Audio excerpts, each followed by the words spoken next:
Jr. napahanga dyan sa lugar na yan na kaya palang gawin to. At doon ka nga rin mamamangha sa kanila na wala silang nakukuhang pondo galing sa gobyerno. Elmo. Oo, Hindi na tinatayang ni Matsayo. magaling salita. Ryan, native and upper. Siyempre, dito pa rin tayo sa probinsya. At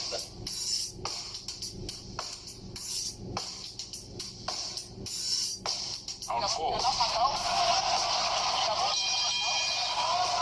Round number 4.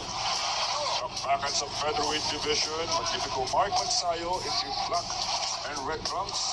Kontra sa Thai fighter na si Sukasen Kim Jung-Put. From Viet, Thailand. Coming in with a record of 13 wins.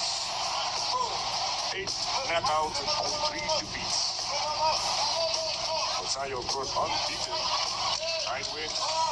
Sukasen rushing Magsayo. What do you look at this one? He looks like a young Rolando Navarrete. I was about to say that yung niya, no? Ano yung iba niya? Compact. Ano yung iba niya?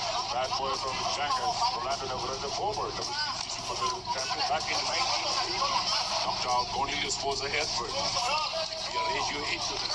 Don't forget The the 5th round. first title defense against Koichu. Yeah, that was classic match at the Rizal Memorial. Who went up the party. Right.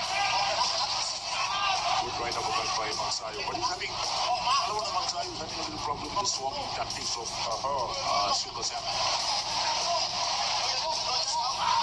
Yung pisky, yung style ito si Right by Sukasen. Oh, Good right. Looping right hand by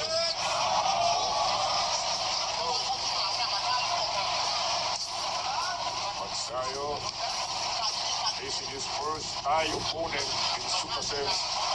And this is a qualified guy. He's not one of those tuk-tuk drivers. That's what I like about other promotions. They work together with ABS-CBN. They bring worthy opponents. And Sukasen has clearly shown so far that he's going to give Magsayo quite a test.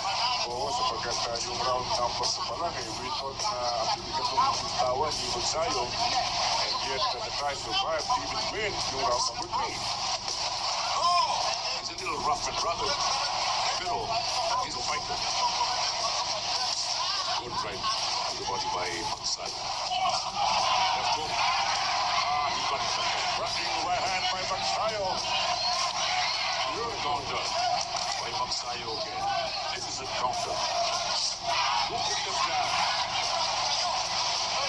Ito yung mga uppercut ni Magsayo. Ito naman, underdugas naman itong Sukasen. Wow, this is Russia's Thai fighter.